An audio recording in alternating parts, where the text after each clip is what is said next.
जव्हारमधील अनेक आदिवासी मुलींची लग्नाच्या नावाखाली फसवणूक झाली आहे। मुलीचं भलं होईल या आशेने अनेक आई वडिलांनी आपल्या मुलीचं लग्न लावून दिलं, पण पुढे काय वाढून ठेवलंय याची त्यांना जराही कल्पना नव्हती। कोवळ्या वयात लग्न आणि त्यानंतर अमानुष अत्याचार असं सत्र सुरू झालं।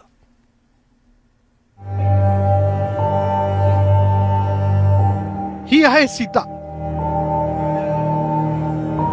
वय अवघ 14 वर्ष 4 महिने, पण संसाराचा अनुभव 5 महिन्यांचा। शेतातलं घरचं कपडा धुवायचं सगळंच काम करून घ्यायचं। हा सगळंच।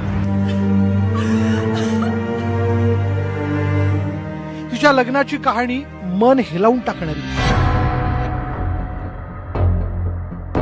13 वर्ष 11 महिन्यांची असताना सीताचं लग्न झालं। 10 तारखेला मग लग्न ठरलं।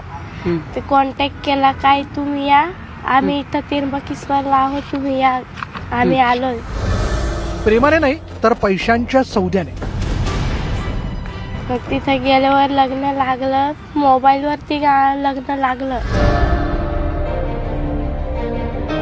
दलालांनी सांगितलं तिचं भलं होईल आणि कातकरी समाजाची ही निरागस पोर 85,000 विकली गेली।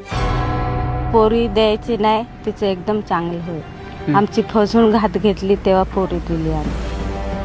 आयुष्यात पहिल्यांदाच बघितलेल्या माणसाशी तिचं लग्न लावलं गेलं आणि एका क्षणात तिचं आयुष्य बदललं। आणि त्याच रात्री सीता विवाहिता म्हणून जळगाव मधल्या पाचोऱ्यातल्या पाळदे गावात पोहोचली। तिथं 5 महिने राहिले मी। सासू जरा त्रास करायचे, कोणाचा फोन आला ना तर काय असे बोलून नाही दे, डायरेक्ट तोंडाला धरायचे। ते आई बाबांनी फोन केला तर तोंडाला धरायचे। डायरेक्ट आई बाबांचा ब्लॉक मध्ये नंबर टाकला तर त्यांनी। आपल्या बरोबर काय घडतंय हे समजण्याच्या आधीच तिचा संसार सुरू झाला आणि सासू नावाची राक्षस तिच्या आयुष्यात आली। जेव्हा तुला औषध दिलं, गोळ्या दिल्या तिने खायला सासूनी, तर मग त्याच्यानंतर काय काय त्रास झाला तुला? पोटामध्ये दुखत होतं आणि त्याचे दुसरे दिवस दवाखान्यात घेतलं तर सलाईन काय लावली ती, आणि दुसरे दिवस मग घरी घेऊन सोडलं मला। 14 वर्षांच्या सीताला काही समजायच्या आधीच तिच्या पोटात बाळ वाढलं। तुझी तब्येत खराब झाली होती ना, बरं वाटत नव्हतं ना तुला? काय झालं होतं? दिवस गेलते तर ते गर्भ पडून गेलं गोळी दिल्यावर।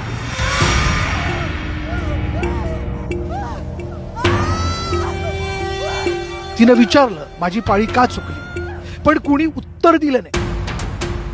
तुला माहिती होतं का पाळी चुकली हे कळलं होतं तुला? किती होतं। दिवस चुकली होती पाळी? म्हणजे 2 महिने चुकली ती। बरं, तुझ्या सासूला सांगितलं होतं तू? हा सांगितलं होतं। 2 महिने चुकले होते म्हणून। या उलट सासरच्यांनी आपलं पितळ उघड पडू नये म्हणून सीताचं खोटं आधार कार्ड तयार करून तिला जिल्हा रुग्णालयात दाखल केलं आणि तिचा गर्भपात करण्यात आला। असह्य वेदना होणाऱ्या सीताला अंधाऱ्या रात्री हातात 100 रुपये टेकवून त्र्यंबकेश्वरला सोडून देण्यात आलं। 11 वाजता सोडलं तर त्यांनी एकटी त्र्यंबकेश्वरला रात्रीच्या। दवाखान्यातून आणल्यानंतर लगेच सोडून दिलं? नाही, म्हणजे एक रात्र राहिली। एक रात्री राहिली आणि नंतर दुसऱ्या रात्री त्र्यंबकेश्वरला सोडून दिलं। 11 वाजता रात्रीच्या। निरागस सीताला मात्र वाटलं मला गणपतीसाठी घरी पाठवलं गेलं। या सगळ्यात दोष फक्त तिच्या आई वडिलांचा नाहीये, ते अडाणी आहेत पण निर्दयी नाही। गणपती बसवायला 4 दिवस झालते, मी आले आणि आई बाबाला ना विचारता आणि मी तशी निघून गेली।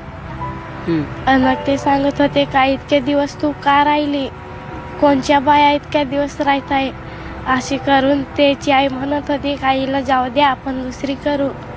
सगळं मग दागिनं बिगिनं सगळं काढून घेतलं त्यांनी। मात्र त्यांच्या भोळेपणाचं हत्यार करून दलाल आणि समाजातील सुज्ञ गिधाड या निरागस मुलींचा व्यापार करतात। हे पोरींनी नकार दिला का मी लग्न करत नाही, तरी ती शेजारची आहेत ना, ती सांगायचे का पोरगा कंपनीत कामाला आहे, तिला काम करायला लागणार नाही, शेतात काहीच नाही, फक्त डबा करून देईल, खोलीवरती राहील, तुमच्या पोरीचं चांगलंच होणार आहे, कधीच वाईट होणार नाही।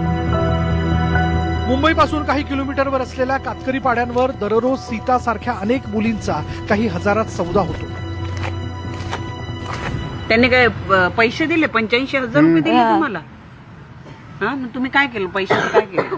ते पैसे मग आम्ही आता गरीब माणसांना म्हणजे खायला पण आम्हाला भेटत नाही वेळेवर, मग ते हे घेतलं, चावल बिवूल घेतलं, काय इकडं तिकडं खर्च केला, कपडं घेतलं. मुलींचं लग्न लावून दिलं जातं, बलात्कार होतो आणि नंतर त्यांच्या पोटातील जीव मारला जातो. मग या मुली दुसऱ्यांच्या शेतात राबतात. त्यांची ओळख काय तर बालमजूर, आणि त्यांचा गुन्हा काय तर मुलगी म्हणून जन्माला येणं. तुम्ही फोन केला का? त्याचा काही फोन आला का? का सोडलं? नांदवायची आहे, नाही नांदवायची आहे, का नाही नांदवायची आहे? नाही, काय म्हणणं आहे त्यांचं? डायरेक्ट म्हणजे तिला सांगतो ते सांगायचे का जा आमच्या घरात परत पाय नाही द्यायचा, पाय टाकायचा नाही असा. मुलगी लहान होती तर मग तुम्ही लग्नाला होकार का दिला? ते फसून त्यांनी आमची घात घेतली. ती काय हे पोरीच्या चांगला होईल तिकडं. खरं तर मुलीच्या या व्यापाराची कुणकुण ना आपल्या आदिवासी खात्याला आहे, ना गृह मंत्रालयाला आहे, ना महिला बाल विकास मंत्र्यांना आहे. याही प्रकरणामध्ये माहिती मला मिळाल्यानंतर, मी ती दिल्यानंतर महिला बाल विकास अधिकारी जायला 4 तास लागले आणि 4 तास पोलीस थांबून राहिले. महिला बालविकास अधिकाऱ्यांनी फक्त बालविवाहाचा गुन्हा दाखल केला, जेव्हा की अमानवी व्यापार, माणसाचा अपव्यापार, ह्युमन ट्रॅफिकिंग, ज्याला कमीत कमी 10 वर्ष आणि जास्तीत जास्त जन्मठेप अशी शिक्षा ज्याला आहे, त्या गुन्ह्याची माहितीच महिला बालविकास अधिकाऱ्याला नाही. हे शहापूरच्या प्रकरणामध्ये उघड झालेलं आहे. त्याशिवाय पोक्सोची माहितीच त्यांना नाही, हे उघड झालेलं आहे. अत्याचार प्रतिबंधक कायदा तिथे लागतो, त्याची माहितीच नाही, हे तिथे उघड झालेलं आहे.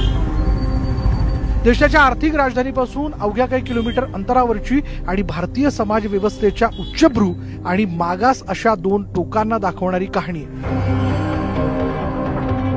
ही कहाणी आहे 21व्या शतकातल्या सीतेची, जिला आजही अशी अग्निपरीक्षा द्यावी लागते, जी पूर्ण करूनही तिच्या वाट्याला फक्त असंख्य अनुत्तरित प्रश्न शिल्लक राहतात.